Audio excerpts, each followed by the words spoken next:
Vamos a iniciar entonces con las palabras a la doctora Teresa Cucubaranda, para quien lo recibimos con un fuerte voto. Doctora.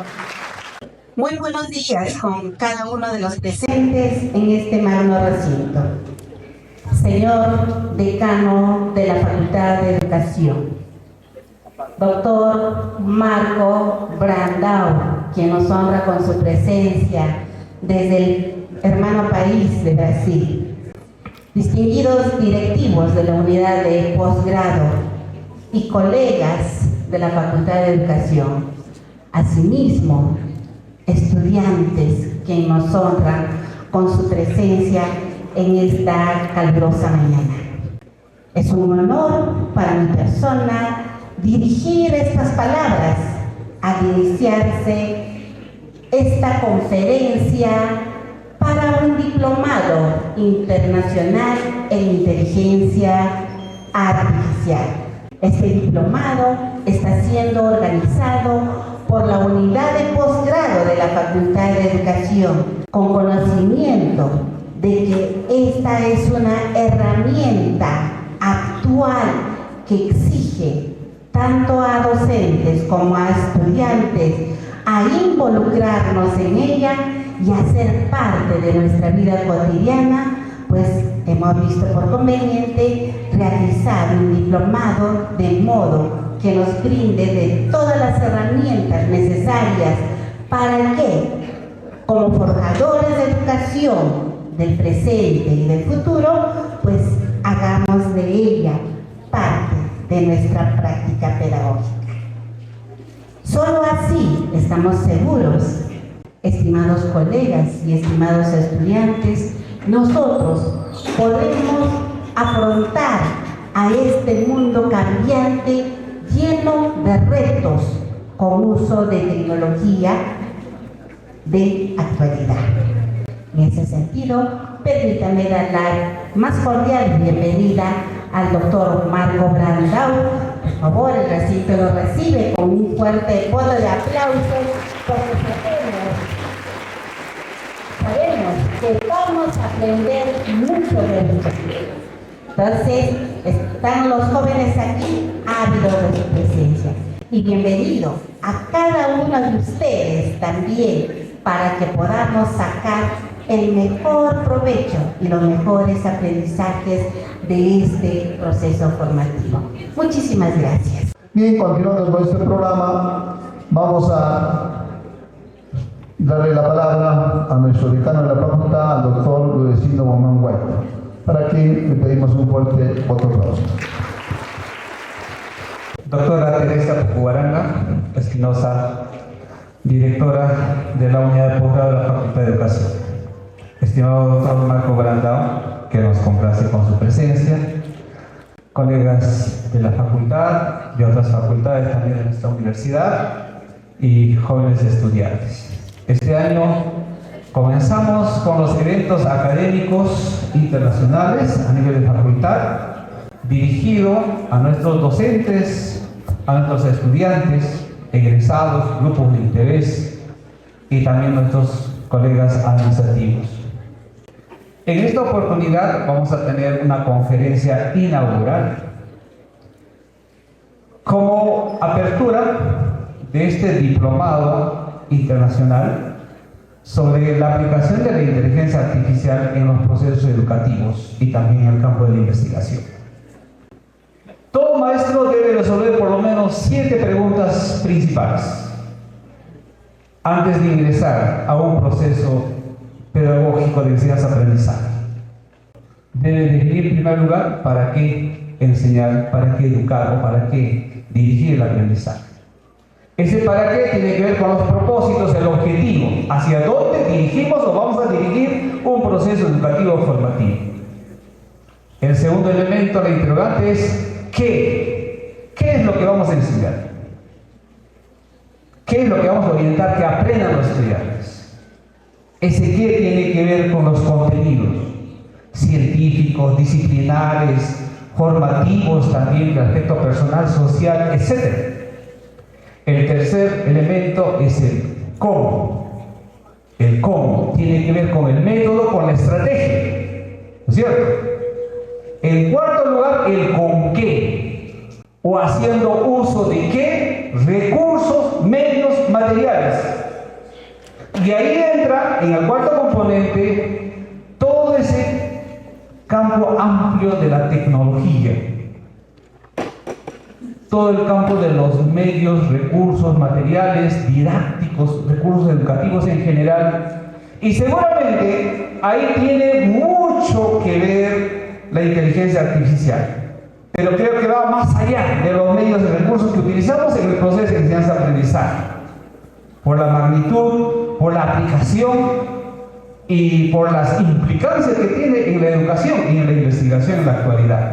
Y eso justamente vamos a iniciar a reflexionar a nivel institucional con el doctor Marco Brandao. Y en el proceso diplomado también se profundiza y se desarrollará en estos meses hasta el mes de agosto. El siguiente elemento ya tiene que ver con el espacio, dónde, cuándo, cómo dosificamos el tiempo, etcétera, etcétera. Por lo tanto, la temática es bastante amplia y para el docente es clave en la actualidad. Seguramente los maestros de la Facultad de Educación tenemos mucho que aprender, mucho que practicar y aplicar estas nuevas tendencias de la inteligencia artificial. Y seguramente muchos de ustedes como estudiantes nos llevan tal vez algunos pasos inclusive adelante, y eso es bueno. Entonces, colegas docentes, jóvenes estudiantes, estos minutos que vamos a compartir con el doctor, aprovechar lo mejor posible, y también a nombre de la Facultad de Educación, a nombre de la Universidad Nacional del Centro del Perú, del doctor Amador Vilca Tomás Sánchez, nuestro rector, a nombre del doctor Eli Caro Mesa, vicerrector académico, le damos la cordial bienvenida y bonita estadía, estas horas, estos días que nos va a acompañar. El doctor Brandao viene desde Cerro de Pasco, donde ayer han trabajado también con los colegas de la UNDAC, ¿no? Entonces, bienvenido, y jóvenes estudiantes, aprovechen lo máximo. Muchas gracias, colegas. Señor decano, doctor Destino Amanueta, decano de nuestra Facultad de Educación, doctora Teresa Pucuaranga, colegas, estudiantes. Antes de hacer una presentación quisiera mencionar, quizás a los profesores que ya llevamos cierta edad, todavía esta sociedad de conocimiento también choca con nosotros y nos toca a nosotros. ¿Por qué digo esto? Nosotros somos de otra escuela, de otro tipo de enseñanza, de otro tipo de aprendizaje. Pero a ustedes, futuros profesionales, esta sociedad conocida como la sociedad del conocimiento, la sociedad donde la tecnología está altamente desarrollada, nos plantea otras condiciones de realidad. Nosotros a esta edad tendremos que seguir aprendiendo, pero ustedes no solamente van a aprender, sino de aquí en adelante, no sé cómo lo consideren, y seguramente eso hoy día el ponente tendrá que aclarar. ¿Tendremos a la inteligencia artificial como una herramienta? ¿Tendremos a la inteligencia artificial como un recurso? Nadie podrá escaparse de estas herramientas. Pero escuchen, futuros profesionales, ustedes tendrán como recurso, como herramienta a la IA, o tendrán como competencia o como enemigos. No se olviden que la inteligencia artificial, y en no más de 2 años, la robótica estará presente con nosotros. Y por lo tanto, seguramente dentro del campo de la educación va a jugar un papel muy importante la inteligencia artificial y la robótica. Por lo tanto, mientras yo enseñe quizás con plumón, con pizarra interactiva, ustedes tendrán que adoptar otras formas de trabajo. Por lo tanto, hoy más que nunca es de suma importancia la exposición del doctor Marco Brandao, con quien el día de ayer compartimos bastante experiencia en la ciudad de Cerro de Pasco. Voy a tener el honor de presentar al doctor Marco Brandao, profesor investigador de la Universidad Federal Fluminense de Brasil. Tiene estudios de postdoctorado en la información en la Universidad Nacional Autónoma de México, UNAM, doctor en Ingeniería de Producción por la Universidad Federal Río de Janeiro, Brasil, maestro en Ciencia de la Información por la Universidad Federal de la Bahía, Brasil. Tiene publicaciones, tiene libros, capítulos de libros y de igual manera artículos relacionados con la tecnología, la información e inteligencia artificial. Muy buen día a todos. La doctora Teresa de la unidad de posgrado, el doctor Ludecindo, el rector de la UNCP. De hecho, es para mí un gran gusto estar aquí, conocer a la universidad, los colegas maestros, docentes, investigadores. Una disculpa para ustedes, pero para mí es más estimulante hablar para la comunidad estudiantil, que está aquí muy bien representada, ¿no?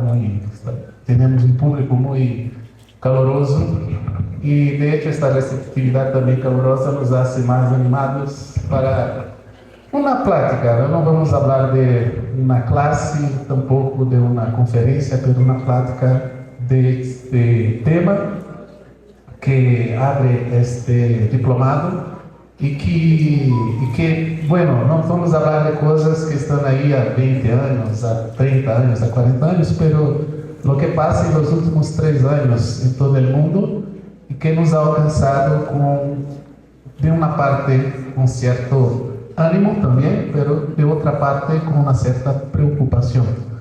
De ahí viene el título de la ponencia, ¿no? Inteligencia artificial generativa en la educación, herramienta o desafío. De hecho, el doctor Vladimir dice exactamente de la condición de cómo será este tipo de situación en unos pocos años que va a pasar, y esa importancia de desde ya pensar, pero también conocer a este fenómeno para que no distorsionamos la situación de lo que es una herramienta. Y así que también por eso hablar para un público de jóvenes estudiantes es también un ánimo a más, exactamente porque sabemos, muchos están ahí platicando con la inteligencia artificial, bromeando con la inteligencia artificial, y la presentación que vamos a hacer es para exactamente enseñarles qué está por detrás de este tipo de herramienta, ¿no? Bueno, podemos empezar. Aquí está mi currícula, que ya ha sido muy bien presentada por el doctor Vladimir, y quería enseñarles de la Universidad Federal Fluminense, de donde vengo, ¿no? Para ustedes, este es el estado de Río de Janeiro. Entonces, la Universidad Federal Fluminense es una de las poco más de 110 instituciones federales de Brasil. Es una gran universidad. De hecho, además de la sede aquí en la ciudad de Niterói, él está también en otros 9 municipios del estado, convirtiéndose en la Universidad Federal más abrangente del Brasil.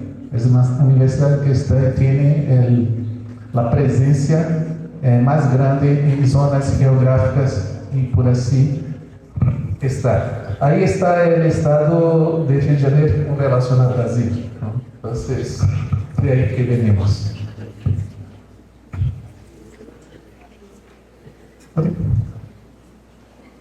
Aquí algunas fotos de la universidad. De hecho, es una gran universidad.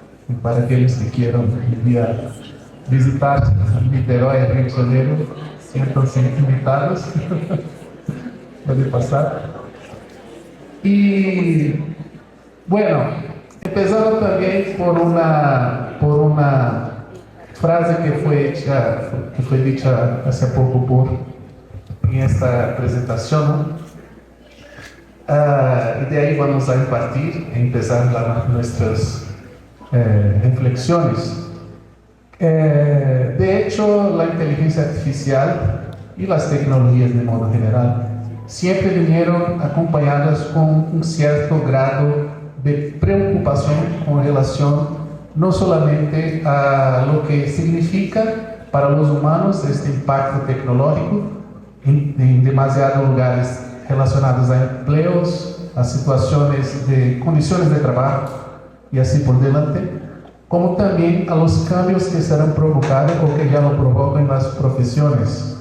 Y así, muchos estudios, muchos intentos de entender cómo será la sociedad del futuro, el trabajo del futuro o el futuro del trabajo, vienen por estas dimensiones, ¿no? Queremos saber qué empleos son estos, qué actividades podemos tener, cómo será mi profesión de aquí a 20, 30, 40 años, o cómo debo formar a estas personas el día de hoy para este futuro que nos espera.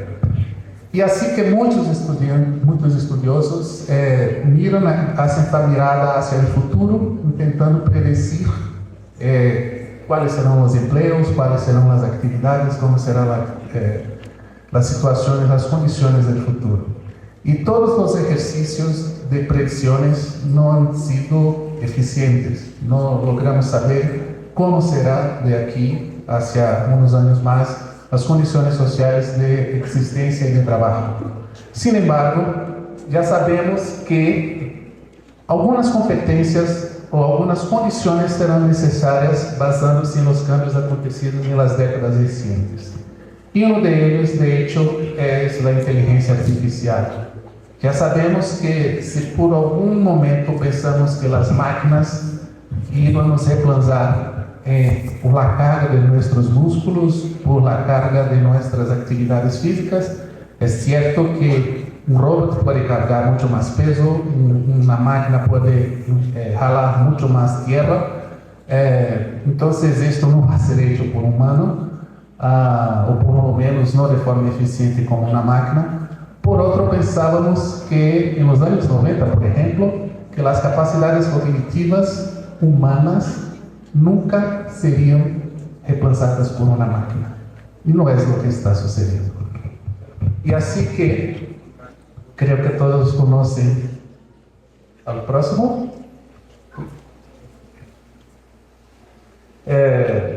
Este es Harari, es un historiador muy famoso que anda estudiando exactamente la historia del futuro, basándose en las situaciones que andamos viendo en lo presente, y es exactamente lo que dice con relación al mundo del trabajo. Para él, el problema no es crear nuevos empleos, ellos van a existir en algún lado, pero crear nuevos empleos en los que el desempeño de los humanos sea mejor de lo que de los algoritmos. Y si así pensamos, ¿cómo puede el ser humano superar a una máquina? ¿Cómo puede el ser humano superar el ChatGPT o cualquier cosa que pueda hacer trabajos o de forma muy eficiente hacer lo que nosotros estamos intentando ocupar, estudiando, nos tornando expertos? Y ahí viene una cosa muy interesante. Si queremos tener una situación de destaque en la sociedad, si queremos competir exactamente entre un cargo, una función de empleo con otra persona, ¿cómo puedo dejar que una máquina haga por mí cosas que van a ser, en muchos casos, que van a hacer la diferencia en una contratación, en un destaque, en una situación futura de trabajo? Y así que la inteligencia artificial, esta es considerada la madre del pensamiento computacional contemporáneo. Janet Wing, en los años 2006, 2010, ha desarrollado la forma de pensamiento computacional como una importante competencia para que los estudiantes empiecen a tener para lo que sea en los cambios del futuro, del trabajo, de las actividades. Y para ella, No se trata incluso de enseñar a pensar de forma como una máquina piensa, de conocer cómo piensan las computadoras, porque ellas no piensan, ¿no? En verdad, quien piensan son los humanos. Y es así que, en parte, la inteligencia artificial refleja parte de la forma de pensar o de reconocer una pequeña capacidad de lo que llamamos en los humanos de inteligencia. La inteligencia es mucho más compleja, como vamos a ver, ni todo lo que llamamos de inteligencia artificial es exactamente una inteligencia.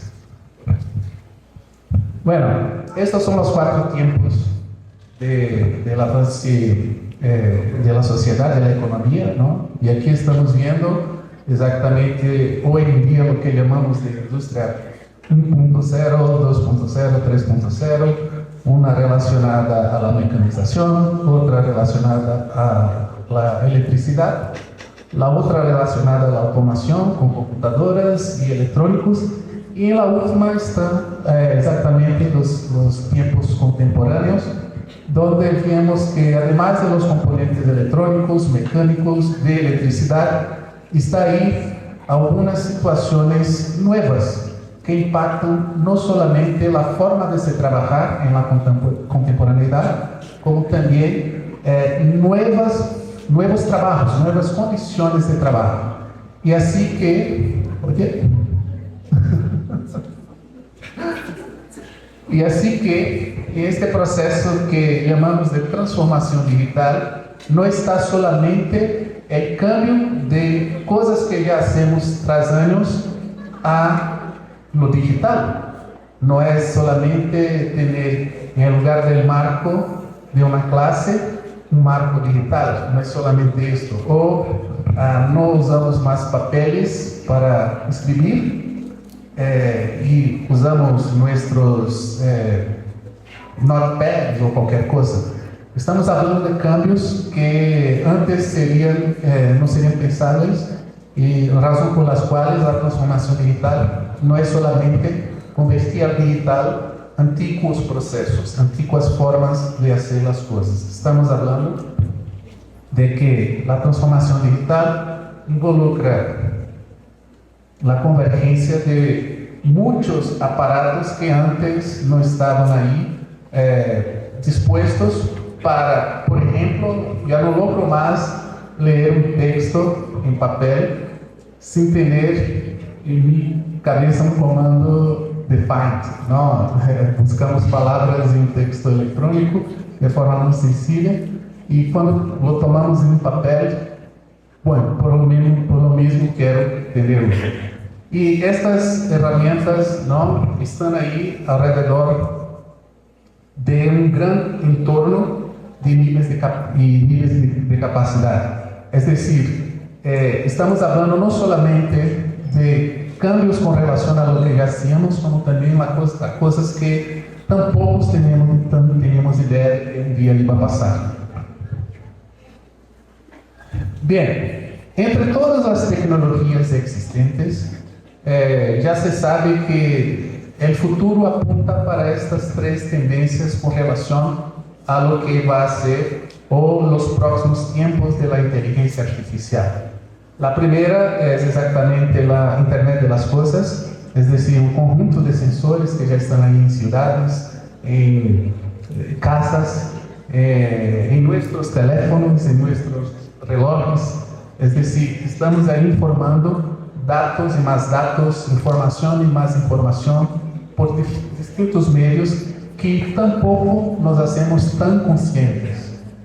¿Ustedes tienen idea de cuántas empresas tienen sus smartphones? No tienen idea. ¿Tienen idea de cuántas informaciones son compartidas por cada una de estas empresas en tu smartphone u otras tantas empresas? Tampoco. Entonces, no estamos tan conscientes de que estamos siendo monitoreados todo el tiempo, incluso cuando estamos con nuestros teléfonos, aparatos desconectados. Entonces, es importante que cuando pensemos en Internet de las Cosas, Pensemos no solamente con los sensores de autos o de las casas o de las puertas que se abren o de los refrigeradores, pero también como nosotros estamos informando situaciones. Toda esta información está siendo almacenada en grandes centros de datos conocidos como Big Data. Entonces, en todo el mundo tenemos muy dispersos toda la información que ha sido capturada por diferentes dispositivos, por diferentes aparatos, ya sean conscientes o inconscientes, y que vienen desde los humanos hasta los aparatos, hasta los vehículos, hasta, en fin, una infinidad de situaciones que están ahí informando a las grandes bases de datos. Y por se convertir en un volumen de informaciones tan grande,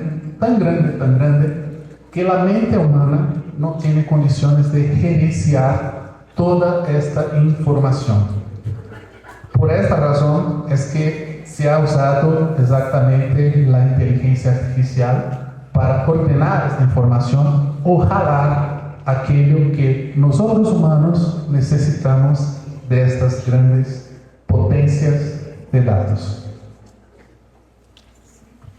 Sin profundizar también, ¿sí? Ya les dice que esto, ¿no? La Internet de las Cosas está distribuida entre diferentes situaciones no humanas, pero también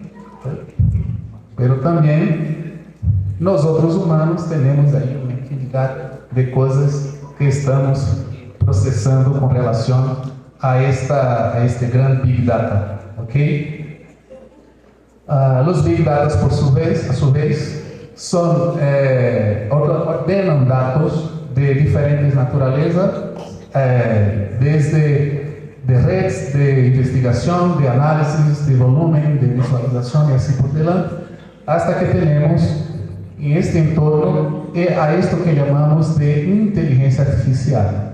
Por concepto, la OCDE y la Comisión Europea traen estos dos tipos de cosas, pero así que vamos a ver cómo se procesa este tipo de entendimiento, incluso para que ustedes cuestionen, piensen lo cuánto están seguros de estos conceptos acerca de lo que es inteligencia artificial.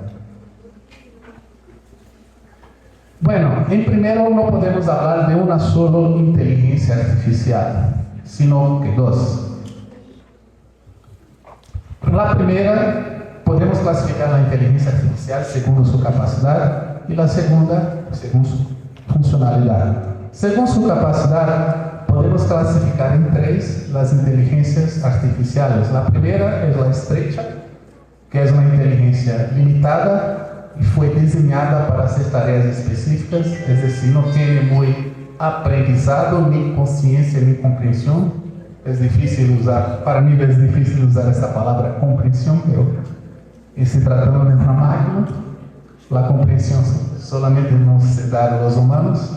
Y podemos mencionar incluso algunos apps que ustedes deben usar, ¿no? Alexa, Netflix, son ejemplos de inteligencia débil o estrecha.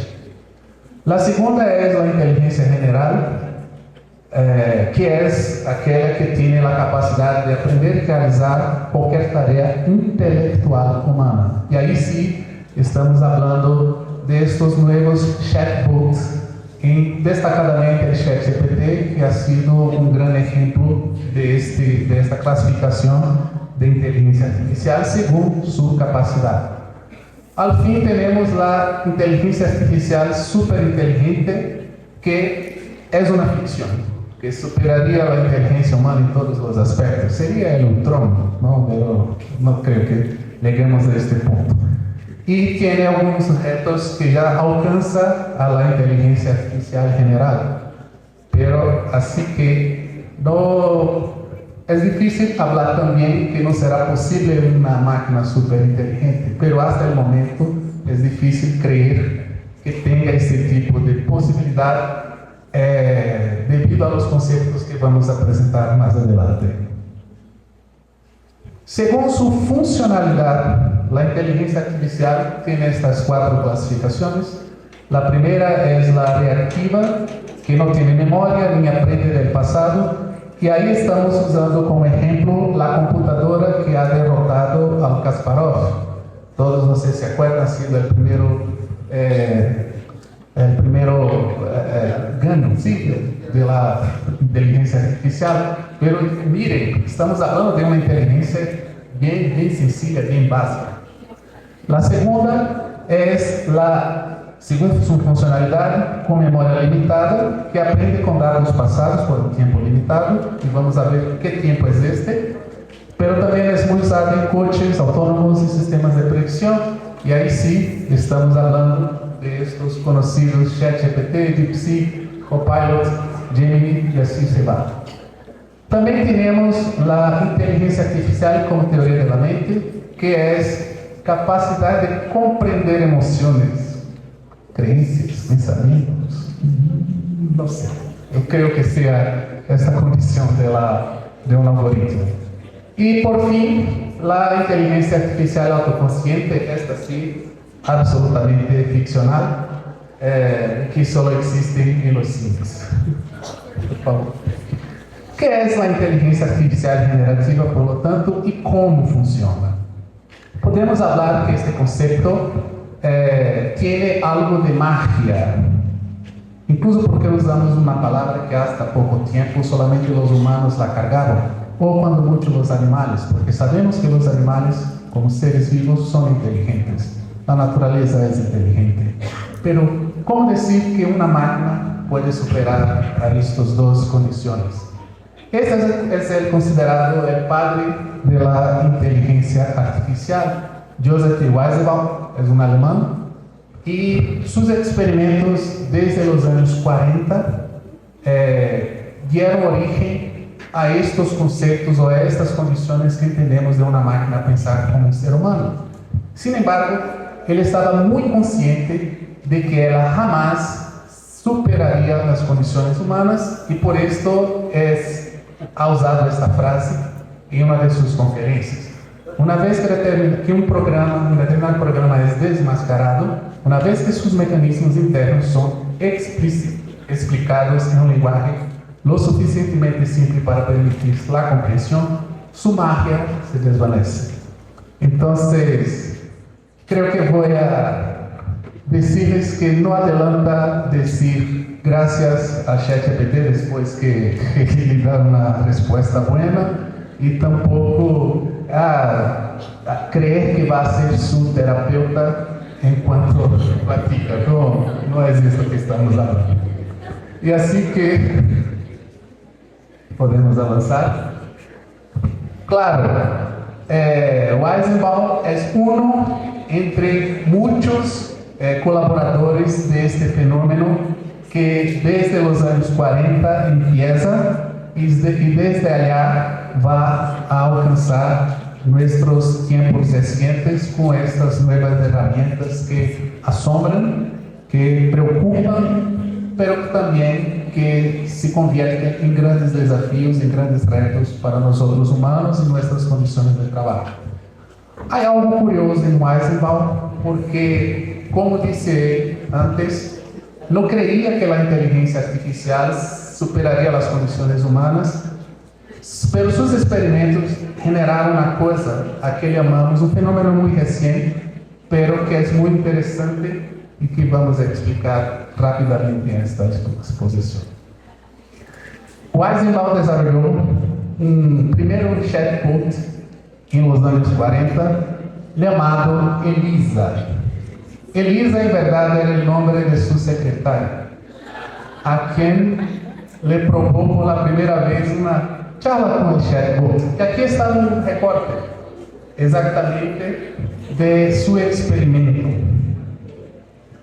Lo curioso es que llegó un momento en que, como ves, era una situación muy íntima, muy particular de Elisa.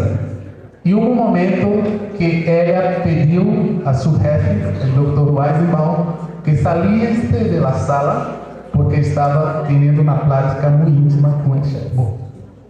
Sí, se pasó eso. Y ahí sí, lo curioso que viene está exactamente eso. Otro fenómeno más reciente y que también tiene el mismo efecto Creo que todos deben saber este joven, ¿no? Se llama Fernand Mazurkeino. Era un ruso que teve su vida abreviada, se murió, y sus amigos convirtieron sus padrones de comportamiento en WhatsApp en un chatbot. Y así empezaron a platicar con él después de su muerte. ¿Y qué pasó? Sus familiares, su novia, se emocionó mucho porque parecía que estaba hablando con él en lo post-vida. Incluso preguntaron, ¿cómo estás ahí? ¿Dónde estoy? Es muy lejos de donde estás, y así se va. Pero era nada más una reproducción algorítmica de su comportamiento en WhatsApp. Y estas situaciones todas nos llevan a creer efectivamente que la inteligencia artificial, por la condición de lenguaje empleado en la inteligencia artificial, se hiciera viva, se hiciera como un ser humano. Pero lo que pasa con estos dos ejemplos es exactamente a esto que llamamos de efecto Elisa. Elisa de WhatsApp, ¿no? Es cuando tendemos a hacer una antropomorfización del software, con los efectos causados en los usuarios que sienten platicar la máquina y establecen vínculos afectivos. Esto ha sido más común de lo que pensamos. Ya existen películas incluso que abordan el tema de relacionamiento de humanos con máquinas.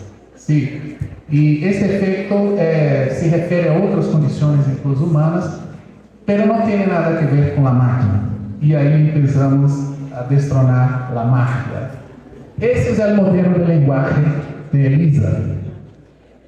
El modelo de lenguaje de Elisa, de modo muy sencillo, es exactamente esto. Si encuentra la palabra sueño o soñé, generar 4 preguntas que son previamente catalogadas por el programador. ¿Cuáles son las 4 preguntas en este ejemplo? Si aparece la palabra sueño o soñé, ¿qué te sugiere este sueño? ¿Suele soñar frecuentemente? Y así se va. De forma similar, es lo que pasa con nuestro teclado de smartphone, que completa las palabras por asociación. Y ahí la pregunta, ¿eso es inteligencia? Creo que todos van a estar de acuerdo que no. Si yo limito a la capacidad de creatividad o de una situación que la máquina puede simplemente no responder. Ese es un primer modelo de lenguaje, que era el lenguaje de Elisa. Y aquí existe un esquema de este modelo de lenguaje, que es lo mismo de nuestros teléfonos, que se llama representación de las lenguas. No tiene memoria ni aprende del pasado, y solo responde estímulos actuales. Y hay un modelo muy sencillo que es aplicable a nuestros teléfonos de forma offline. Elisa era offline, era una computadora. Tenemos que asociada a la letra A, por lo menos en portugués, existen algunas posibilidades de ocurrencias. Há un 0.56 que la palabra A en un dado smartphone o computadora está asociada a la palabra pared. Esta, por su vez, está asociada en un 0.65 a verde, a otro 0.3 a tiene, a un 0.05 a oi, que es hola. Es decir, esto todo de manera offline en una base de datos limitada, como nuestros smartphones o otras computadoras. Un segundo modelo, que llamamos de n-grama o 2-grama, coloca este modelo de lenguaje en la forma en línea. Es decir, al revés de observar las ocurrencias en mi teléfono, la máquina observa las ocurrencias en los sistemas. Entonces, en los sistemas, para las palabras após ser, en portugués por lo menos, nosotros tenemos la palabra uno, né, seriam 16.500. La probabilidad de ocurrencia más probable sería de esta palabra. Pero esto es un sistema que no está más dentro de nuestro aparato.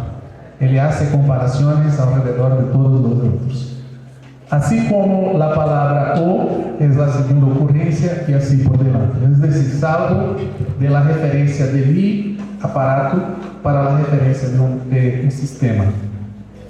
De otra parte, tenemos la llamada red neural artificial, y así lo llamamos porque el esquema, este es un neuronio artificial y este es un neuronio natural.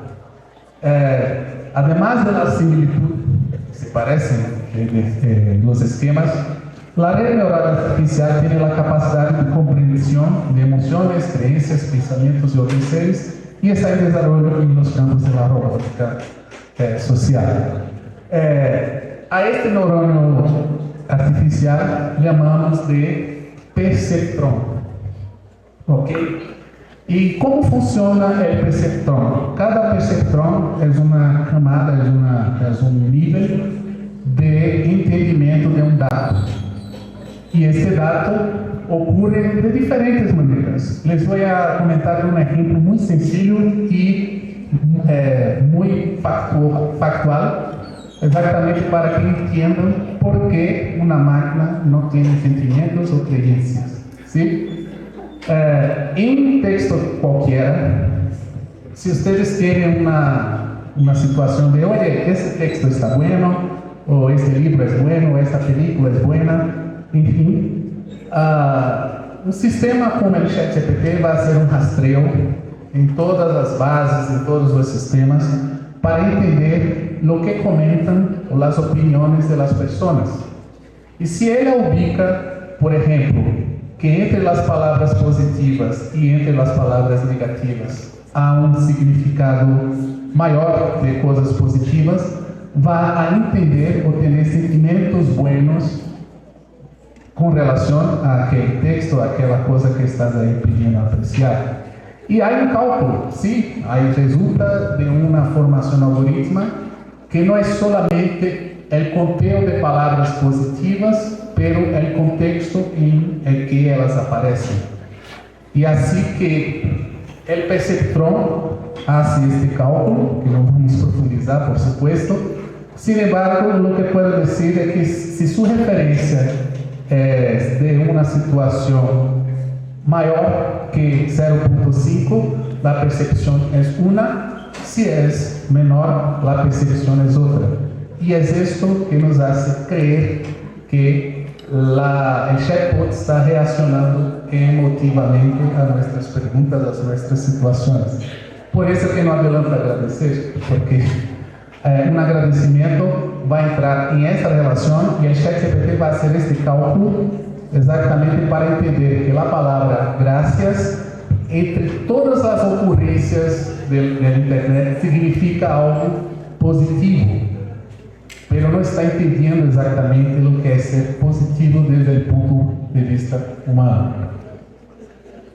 Esto es una camada, no un solo del perceptrón. Existen muchos modelos que se ocupan de la red neural artificial. Uno de ellos es el perceptrón profundo, o el otro es la red neural recurrente y la otra es la red residual profunda. Miren que son esquemas que siempre están usando muchos perceptrones. Este es el modelo del ChatGPT. Es una red neural muy compleja.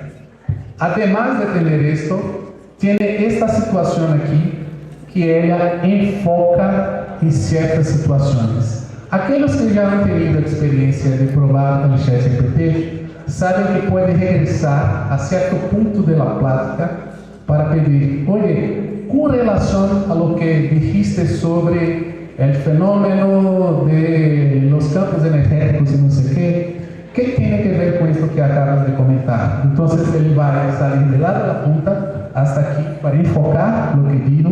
Bueno, le dice esto, y así se va. Entonces esta es la gran mascarilla del ChatGPT.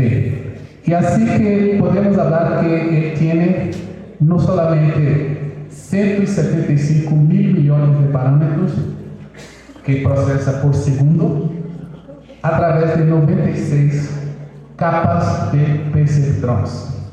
Este es el secreto de ChatGPT y de otras tecnologías como DeepSeek han aportado a los términos de inteligencia artificial. Y ahí vamos a desmistificar exactamente estas situaciones, ¿sí? Primero, esto que les enseñé no tiene nada que ver con cómo los humanos piensan. Nosotros no actuamos así. Incluso porque una máquina no tiene aquella situación que observamos alrededor de una persona. Una persona no es solo palabras ni intelecto, ¿sí? Son otras cosas también. Entonces, no son como los humanos, no piensan como los humanos, no tienen opiniones propias, es decir, todo que procesa un chatbot no representa su opinión, pero una tendencia a través de las preguntas que haces a aquello que intenta saber a través de un proceso que llamamos de machine learning, que es enseñanza de máquina. No son bibliotecas con textos almacenados, es decir, no están como ELISA en un aparato, en una base de datos limitadas, en un pendrive, no. No puede indicar las referencias utilizadas en el texto generado, es decir, produce algo basado en ideas presentes y en Internet, en los sistemas, pero, y esto nosotros vamos a regresar para comentarles de una situación muy particular, de la situación de derechos autorales, en fin, y no son otros que repiten lo que han aprendido, no guardan textos, aprenden patrones lingüísticos desde los usuarios, desde las personas que hacen sus referencias de trabajos. Y así podemos hablar que de las aplicaciones de IA como herramientas, ¿ok? Y como herramientas, ¿para qué sirven estas herramientas? Bueno, son muchas, hablamos mucho de DeepSeek, de ChatGPT y todo. ¿Y por qué ChatGPT? Entre todas es la primera más empleada. Entonces, su nivel de aprendizaje está elevadísimo. Pero creo que en unos años más, otras inteligencias artificiales, a la medida que fueran siendo usadas, van a tener este tipo de desempeño, de eficiencia. Dicen que el DeepSeek ya está llegando a estándares muy altos y creo que no va a tardar mucho para superar al ChatGPT. ¿Qué puedes hacer con estas aplicaciones? Desde situaciones como una búsqueda de definición, preguntas, conceptos, hasta crear imágenes, hacer un código de programación, evaluar un código, redactar un contrato, en fin, existe una infinidad de capacidades intelectuales asociadas a las inteligencias o a las aplicaciones de inteligencia artificial.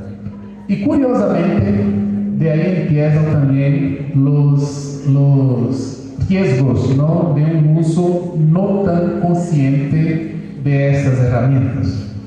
¿Qué creen que usa el ChatGPT para generar sus respuestas? Bueno, aquí están viendo, un 60% es contenido no curado. Son blogs, son sites que están ahí en Internet, son opiniones diversas que son manejadas por muchas personas no exactamente correctas, científicas, que han empleado métodos para ofrecer respuestas a preguntas sociales y así se va. Otros 22% son Reddit,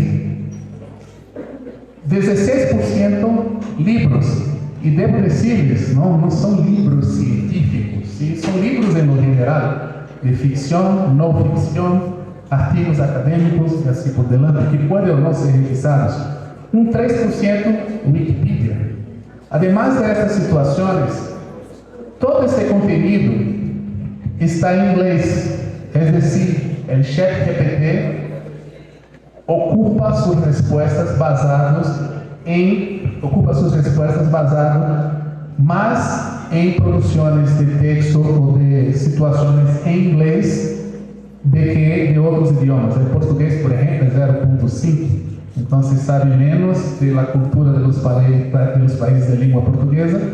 O para saber de cosas de Brasil, por ejemplo, el ChatGPT usa cosas que fueron escritas en inglés.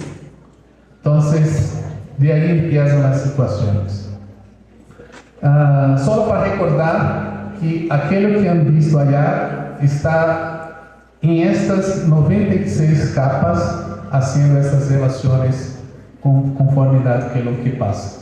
Y ahí como un ejemplo, les trajo una pequeña demostración de lo que pasa, que incluso sirve a docentes y a los alumnos de cómo esta herramienta de una forma muy sencilla puede ser aplicada al entendimiento, a las aplicaciones de nuestro quehacer educativo. Esto es un trabajo que lo pido a mis alumnos en una asignatura que imparto en la Universidad Federal Fluminense. Como ves, se trata de un resumen de un programa de educación, de un programa educativo que he hecho en equipos, ¿no? Los alumnos se reúnen para hacer este trabajo y yo les pido llenar este modelo como están viendo. Es autoinstructivo y tiene unas criterios ahí, ¿no? Describa en 5 líneas el nombre completo del programa, cuándo fue creado, los recursos, los presupuestos que los hacen financiamiento y así por delante. Yo experimenté estas dos situaciones primero como un alumno. Yo tomé este trabajo y pedí al ChatGPT hacer este trabajo por mí, con estos parámetros. Oye, ChatGPT, cree un resumo con estas características. En 5 líneas, el nombre completo, bla, bla, bla, bla. La experiencia fue exactamente esta parte, ¿no? Que el chat hizo exactamente, está en portugués, claro, hizo exactamente lo que le pedí, sin se equivocarse. Claro, es una tarea muy sencilla. La idea era ser sencilla, era ser directa. Y salió exactamente de una forma correcta, de una forma sin esfuerzo. Es decir, yo no voy a creer que un alumno será bueno o malo por hacer una cosa que una máquina puede ser de forma muy sencilla. ¿Okay? De hecho, nuestra capacidad está más allá de esta máquina. Interpretar lo que implica las informaciones y así por delante. Por lo mismo, yo le pedí que hiciera una evaluación de un trabajo hecho en estos términos al ChatGPT y sus parámetros fueron allí informados, ¿no? Evalúe el texto con base en los siguientes criterios. Si fue descrito en até 5 líneas, en estas 5 líneas, nombre completo, etc. Hizo la evaluación y dio incluso la nota. Era un valor de 4 puntos, de hecho. En verdad eran 5. Es que no le pedí para hacer la corrección ortográfica. Pero atende y no voy a creer que un profesor sea bueno profesor por pedir esto a un ChatGPT. ¿Sí? De hecho, su condición está más allá. No es hacer una corrección objetiva que una máquina puede hacer. Vamos a hablar de estas dos partes más adelante, pero arriba está lo que llamamos de prompt y abajo están las respuestas que son provenientes de estas instrucciones. Y ahí sí, ética y autoría híbrida, ela es una amenaza al pensamiento crítico, porque, como les dije antes, yo no puedo creer que el pensamiento crítico de una máquina sea pedir hacer un trabajo por mí, y tampoco no puedo creer que el pensamiento crítico de la evaluación de un profesor sea poner parámetros para decir si ese trabajo atende o no atende. El pensamiento crítico está más allá que estas dos condiciones que una máquina puede hacer. Y así que un texto que es producido en inteligencia artificial, ¿de quién es este texto? Ya que si él se ocupa de usar incluso producciones de personas y no de otras máquinas para crear un texto, todo que está en la web, todo que está en los sistemas, ha sido producido por humanos. ¿Cómo puedo referenciar estas producciones una vez que el ChatGPT, como vimos, no hace referencias de quién ha producido cierta información? Y ahí sí, el primer reto, el primer desafío es exactamente las condiciones de autoría de derechos autorales. En el Reino Unido se dice que las obras generadas por inteligencia artificial no hay un autor humano de la obra. Entonces, ofrece condición de que la inteligencia artificial reclame esta autoría, aunque no se sepa cómo, pues las fuentes originales de las respuestas generadas por estos chatbots pueden ser difíciles de rastrear e incluir en las obras de derechos de obra de autor. Es como nosotros investigadores hacemos al producir un artículo. Hacemos referencias, citas, ponemos los datos de donde sacamos, citamos nombres. Un chatbot no lo hace. Y ahí resulta que, aún así, aquelas regras que estamos hablando de que no son, que dice sobre exatamente essa.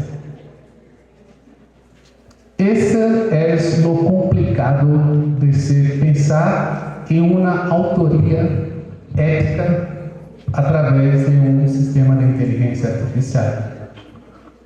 Asimismo, em el ano de 2023, o Tribunal de Internet de Pequim reconheceu um logro de intelectual a um chatbot. E mais recente, reconoció incluso una producción de una obra en Estados Unidos por un recurso de inteligencia artificial. Ustedes no están viendo, pero hay un otro dilema. Cuando se reconoce la obra de una canción, de un dibujo, de un libro, hablamos que pertenece a alguien, tiene un copyright, le pagamos derechos. Vamos pagar derechos a quién? A la empresa que produció el algoritmo, ese prompt, ¿entiende? Y desde entonces, si yo pongo esta imagen, voy a pagar para alguien que no tiene familia, que no tiene generaciones, que no van a dar herencia de estos logros a sus herederos. Siguiendo, por esto que se piensa, ¿qué se puede decir entonces de estas amenazas, además del reconocimiento de que hoy en día se puede decir que algo ha sido hecho por una inteligencia artificial, la autoría ha sido reconocida, aunque utilizándose de producciones originalmente humanas? La primera, como siempre, es el plagio. Y el plagio, cuando pensamos, siempre pensamos entre los estudiantes, entre los investigadores, entre los profesores, pero el plagio existe desde siempre y ahora está en otro nivel. Porque como los textos generados por chatbots son totalmente originales y no tienen referencias, es decir, si dos estudiantes, si dos investigadores empiezan la misma investigación con el mismo tema, van a sair trabajos distintos y aún así ninguno de ellos va a ser sido producido por cualquiera.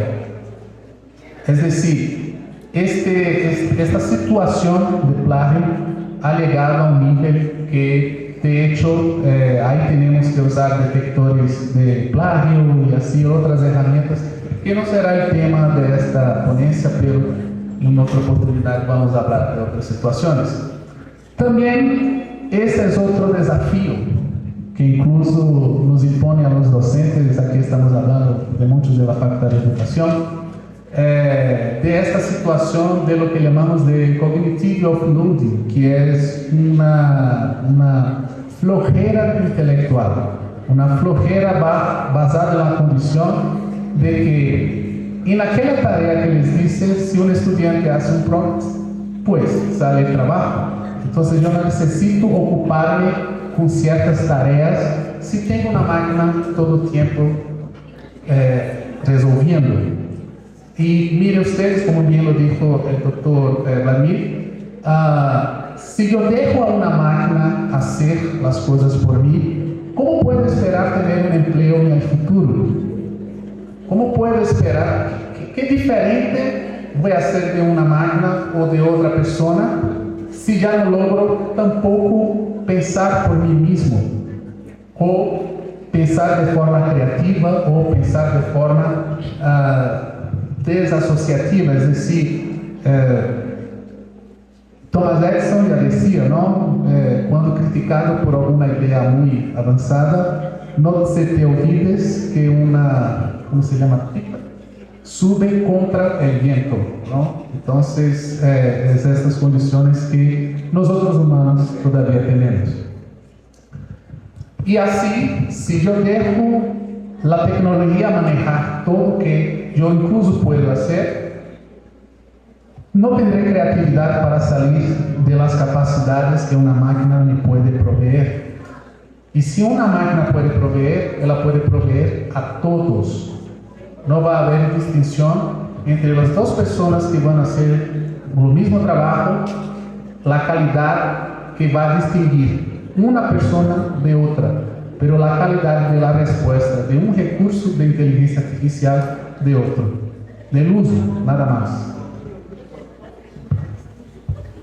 Sí, el desplazamiento laboral es la primera cosa que creemos, y ahí regresamos a la charla exactamente de que yo vengo de una generación incluso de que los docentes en mi pregrado, en mi formación profesional, tenía miedo de ser sustituido por la computadora.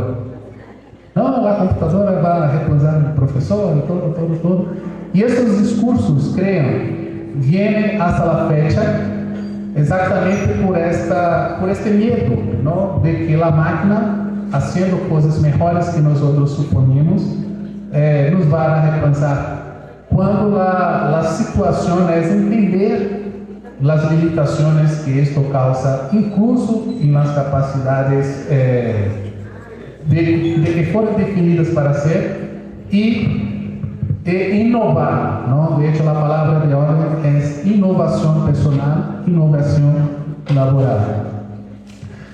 Otra cosa que siempre nos comentan, sobre todo los estudiantes de humanidades incluso, es que las respuestas de las inteligencias artificiales no tienen ética, son sesgadas y todo, cuando en verdad, como las máquinas aprenden con los usos que se hacen de ella, cada vez más que un equipo tiende a una respuesta a esta o a aquella, es con base en las ocurrencias que suelen suceder en los sistemas que están ahí abrigando todos los procesos de preguntas, de respuestas y así por delante. Es decir, las IAs no tienen senso ético y tampoco son sesgadas sin la interactuación humana. ¿Ok? Por fin, algo también que era una de las primeras cosas que ha impactado a la sociedad, no nos olvidemos de los casos, por ejemplo, que yo no dudo que hayan sucedido en Huancayo, acerca de los deepfakes y de la desinformación. En Brasil ya hubo crimes, asesinatos de pueblos a partir de informaciones equivocadas que corrieron cierta comunidad y así incendiaron casas y hicieron situaciones muy feas por cuenta de la circulación de informaciones falsas. ¿Ok? Então essa é uma outra situação que cada vez mais nos ha impuesto um grande reto, um grande desafio às autoridades, pero principalmente à ciência. Não nos olvidemos que a pseudociência existe e agora está com muita força. Bueno, e já yendo a la finalización, eso está con nosotros, está en nuestras manos, está en nuestras condiciones en cuanto docentes, en cuanto estudiantes, en cuanto profesionales, en cuanto personas que viven en una sociedad que está siendo ahí tomada por esta realidad. Por lo mismo, la idea que les quiero proponer, ¿no?, para reflexionar y entender que ya que tenemos estos riesgos, ¿qué podemos hacer para entender y mejor aplicar la inteligencia artificial en nuestras condiciones laborales, humanas, entre otros? Primero es entender todo lo que les dijo hasta el momento, ¿sí? Son camadas, ¿no?, son situaciones en las que los modelos de inteligencia artificial operan desde registros humanos. Estos registros humanos no son rastreables. Un chatbot no puede hacer referencias.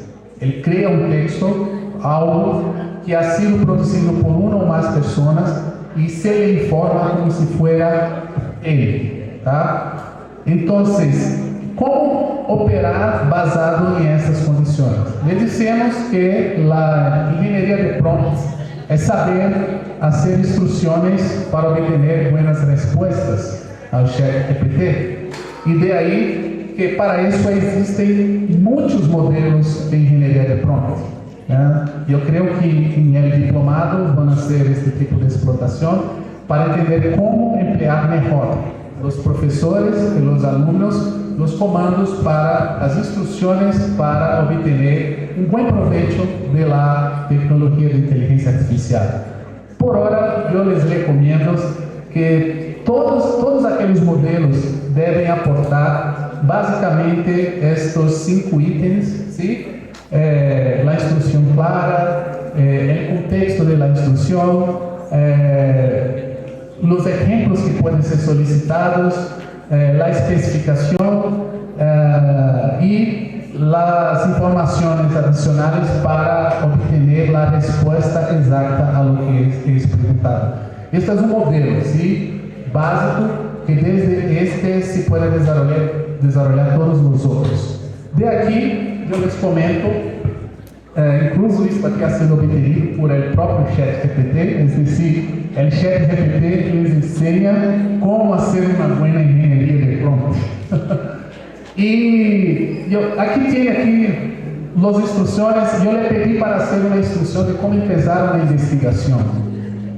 Y miren ustedes, plantea tu pregunta, solicita una revisión. Esto todos son comandos para el ChatGPT, es un prompt. Y en este prompt, que el propio ChatGPT nos enseña, tiene aquí algunas cosas que yo no recomiendo está basado en una respuesta del ChatGPT. Estas cosas son, ¿puede pasar? Exactamente estas.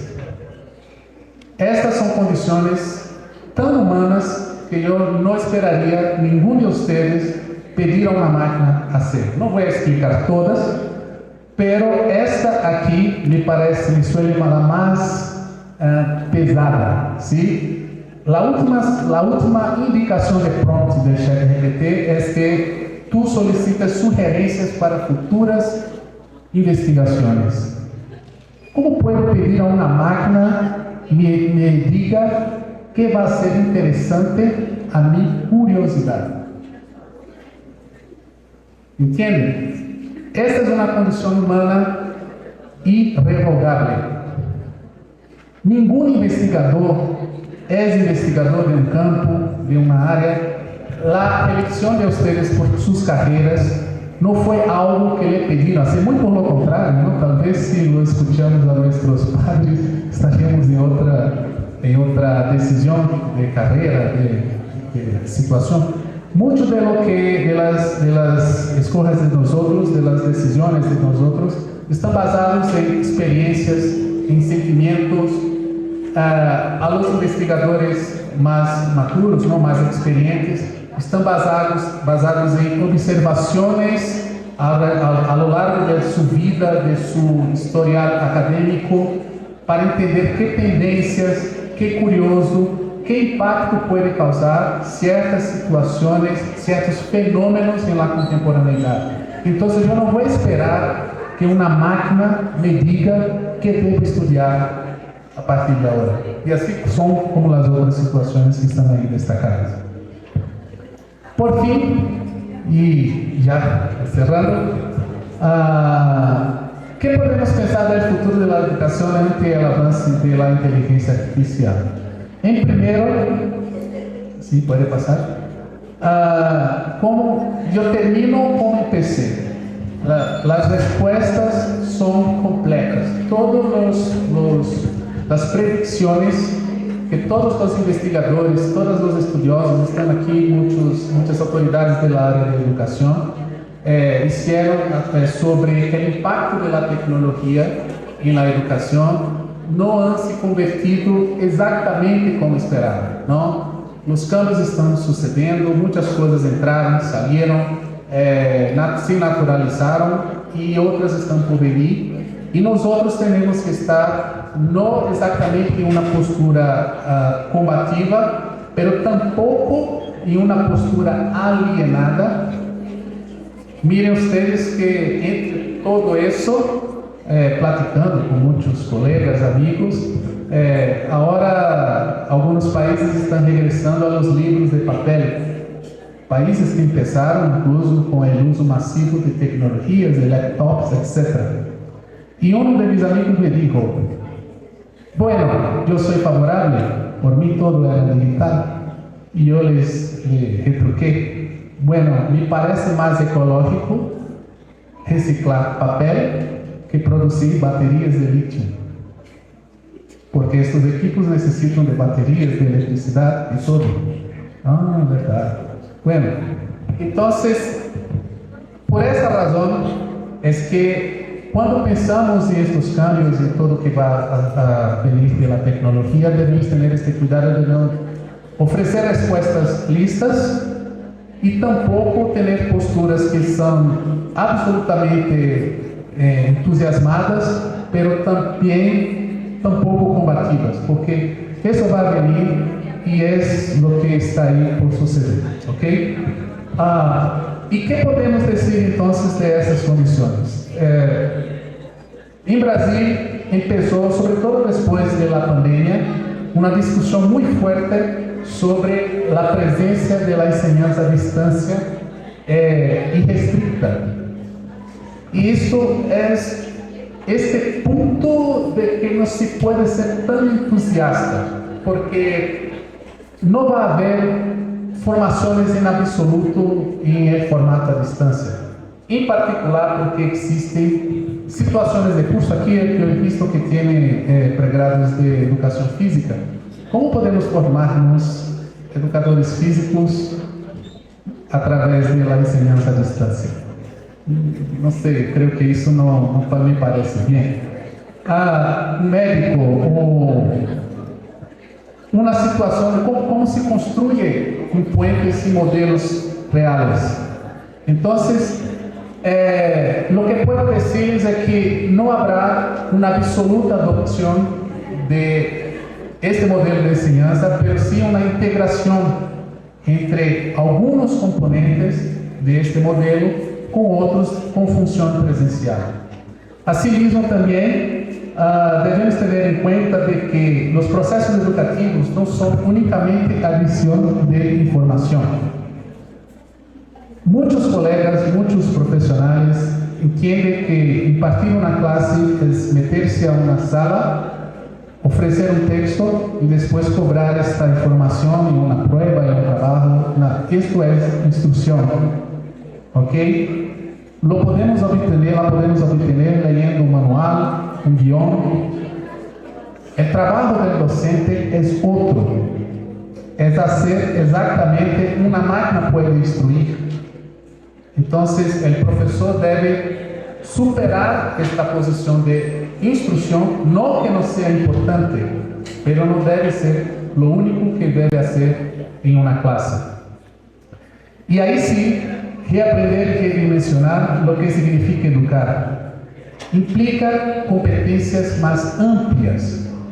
Como les dice, no es hacer un trabajo como lo de mi ejemplo. Le da, mire, haga este trabajo con un modelo y el alumno, yo lo voy a corregir usando exactamente la misma herramienta. No es esto. Esto es lo mismo. La máquina puede hacer. Les enseñé. Entonces, debe pensar algo más, tanto los docentes quanto los estudiantes, de qué hacer con este tipo de recursos. Al fin, el docente necesita actuar en aquello que una máquina no será capaz de proveer, el sentido del ser humano. Y una vez más, les comenté, curiosidad es una cosa humana. No es una máquina que va a hacerte curioso. Aunque ustedes se interesen por programación, por algoritmos, etc., esta curiosidad no les enseñó una máquina. Entonces, este es un primer punto, pero no es lo único que debe actuar un docente. No podemos dejar de decirles también, yo también apoyo a mi universidad en el administrativo, y desde esta perspectiva yo entiendo que la universidad tendrá distintas formas de proporcionar formación. Algunas de ellas serán incluso impartidas por sistemas de inteligencia artificial, otras no, serán exigidas muy pesadamente la presencia y la intervención de la actuación humana. Además de que, una vez más, los estudiantes y los profesionales necesitan entender que no va a ser usando la inteligencia artificial para hacer las cosas que quieren que hagan, que va a convertirlos diferentes, que va a convertirlos un recurso humano interesante a cualquier empresa, a cualquier trabajo. Porque si yo no me propongo a usar la inteligencia artificial para externar mis capacidades y no la capacidad de la herramienta, ¿cómo voy a ser un diferencial en un mundo globalizado, en un mundo que exige competencias que no están solamente en una máquina? ¿Ok? Y por fin, el currículo y las certificaciones se estructurarán de acuerdo con las naturalezas de las disciplinas, es decir, disciplinas instructivas, disciplinas de campo, disciplinas de investigación, de pensamiento, disciplinas que van a ser técnicas, otras metodológicas y así por delante. ¿Sí? Asimismo, miren ustedes que no pasan de reflexiones basadas en situaciones muy actuales. De hecho, lo que les enseñé son cosas de los últimos 3 años. La existencia de la inteligencia artificial generativa y su utilización incluso en las escuelas, en la educación, es algo muy recién en países, no solo como Perú, pero también como el Brasil, países de América Latina y el primer mundo, y están ahí como un foco de mucha discusión que yo les pido a todos los educadores, docentes, profesores, directivos, que incorporem a ideia de explorá-la e não, sem compreendê-la bem, combati-la como se fosse uma coisa mala, etc. E aos estudantes entender que de nada va a levantar usar las herramientas para facilitar nuestra vida, porque mañana, pasado mañana, ustedes serán exigidos por cosas que deberán ser, como dice Yuval, mejores que las máquinas. Porque si lo que ustedes hacen una máquina puede hacer, ustedes no serán interesantes para ningún sistema. Esto es importante que sepan. Muchas gracias. Aquí. Buenas tardes, me pareció muy interesante, agradecida por las enseñanzas, ¿no? De acuerdo a este contexto académico que ya estamos viviendo de las inteligencias artificiales. Fue muy provechoso poder saber cómo poder utilizarlas sabiamente. Me gustaría poder preguntarle, profesor Marco, ¿cuáles serían las referencias o profesores, educadores, investigadores que podríamos nosotros investigarlos o leer sus investigaciones para aprender un poco más de cómo usarla ahí en la educación? Saber incluso que las tecnologías no fueron desarrolladas para la educación. En la ponencia de ayer, un asistente me hizo una pregunta muy interesante basada en el hecho de que las tecnologías no fueron, ninguna tecnología fue desarrollada para uso educativo, fue desarrollada para uso militar y ahora comercial. Entonces, en términos de autores, nosotros podemos hablar de los clásicos que hemos visto ahí, Weizenbaum, Papert, que es un clásico de la enseñanza del lenguaje Lego, la propia Janet Wing, que es la madre del pensamiento computacional. También hablamos de historiadores como Yuval Harari, que habla mucho de tecnología, y en ese sentido, si nos vamos a percibir, no son personas hablando de las aplicaciones tecnológicas estrictamente en el ámbito educativo, pero desarrolladores de sistemas, de técnicas, de productos, por así decirles, que están siendo empleados en actividades educativas. La OpenAI, que es la creadora de ChatGPT, no es una institución educativa, no es un autor, es una empresa que desarrolló una herramienta para uso general que tiene un impacto educativo muy fuerte. Y así que, por ejemplo, en Brasil tenemos un compañero, un colega llamado Mariano Pimentel, que se ha dedicado en los últimos 2 años, es muy poco tiempo, tampouco ha produzido su primeiro livro sobre inteligência artificial generativa, vai sair este ano, sobre estes fenômenos que apenas estamos involucrando. Pero os autores são estes, ¿no? Que hicieron avances, estudios, producciones sobre tecnologias e não sempre são da área do campo educativo. Desafortunadamente, é um campo que incluso, ou afortunadamente, é um campo aberto a estas investigações, uma vez que estamos falando de ferramentas, muitas delas comerciais, que não têm uma origem acadêmica, educativa, quando muito militar ou comercial. Que me gustaba, ¿no? Ya, y quisiera preguntar si la inteligencia artificial aquí unos años, con ayuda de la tecnología, nos podría reemplazar como maestros, o eso sería imposible.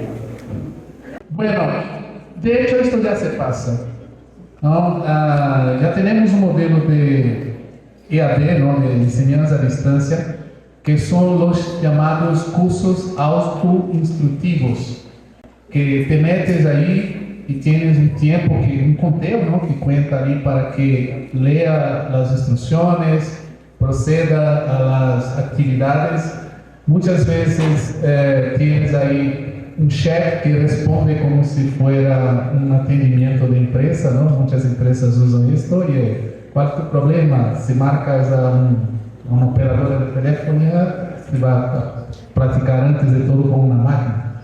Entonces esto ya está pasando. Mi pregunta es, ¿qué precio paga el planeta por cada palabra generada por inteligencia artificial? Porque en el último mes que vimos, la tendencia sobre Ghibli ha ocasionado que muchos utilicen el ChatGPT. Entonces, ¿qué está ocasionando esto en nuestro planeta? Porque a partir de cierto momento en nuestra vida no logramos aprender un otro idioma, por ejemplo. Cuando nos metemos a una clase de inglés o de un idioma que no es nuestro idioma natural, nunca lograremos hacerlo hablar con un nativo.